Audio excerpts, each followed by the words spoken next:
Хорошо. Объясните, пожалуйста, вот этот кашель, который сейчас, он возник есть ли какие-нибудь причины, по каким он сейчас вызван? Однозначно не вирус и не простуда. Мгм.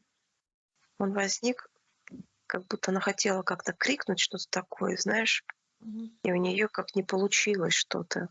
И То есть завязалась. она да, да. То есть она как-то хотела что-то сказать громко или испугаться громко, вот так, но не позволила себе. Прям она раз так себя и осекла, остановила. И прям в это мгновение там у нее прям чик, вот так прям связалось.